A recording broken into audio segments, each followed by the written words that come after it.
how things play out, because the agreement that was made between Nairobi and New Delhi, it's only been about 15 Earth days or so. It hasn't been that long.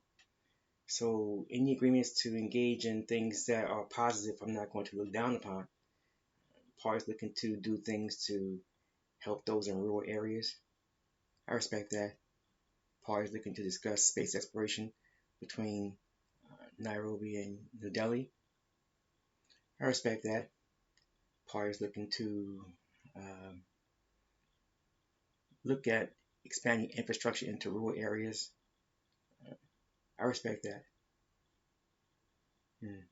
On this side of the ocean, well, they're all closed down for whatever folks are celebrating for a few days. After those Earth Days, the celebration will come to a close for many. The various markets across the planet will resume. And when they do, uh, parties will be looking at the continued equity mess in certain areas. Particular markets are going through the roof, sky high, in their organized gambling, aka stock markets. That's true.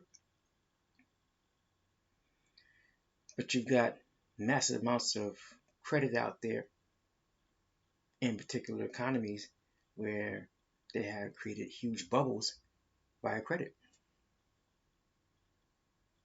And far as we have seen that movie before, we know how that ends.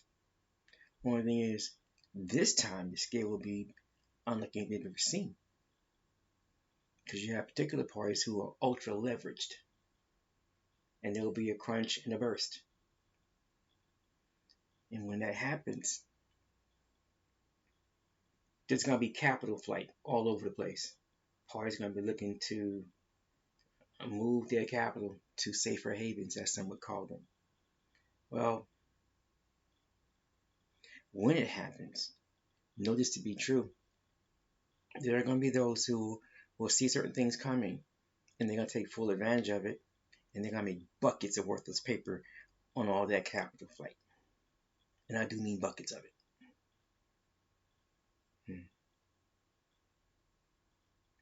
Taking other things into consideration, though, there are going to be other challenges. Right now, folks are talking about how Ainu is buying $1 billion in gold, as some would say, on a monthly basis. I'm like, yeah, because they're flying planes full of gold. Like Moscow is flying planes full of gold all over the planet. Both of them have to pay their debts in gold. Nobody wants a ruble and nobody wants a yuan. It's worse in certain ways for Ainu because of the defaults of some of their real estate giants, and over 25%, almost 30% of their activity in commerce and trade is tied back to their real estate markets.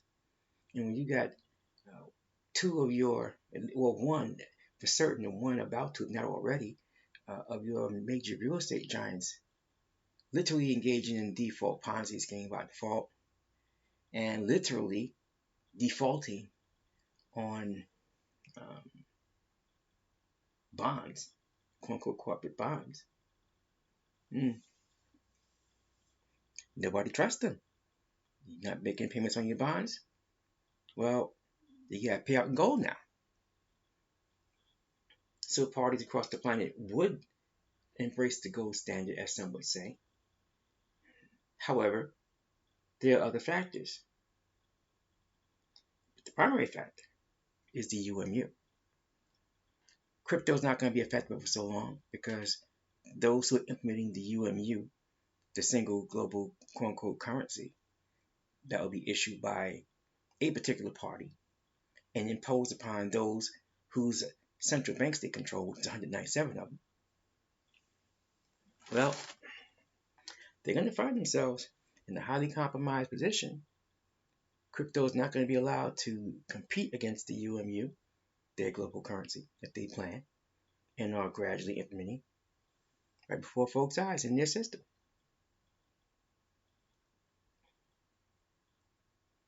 The hard reality is,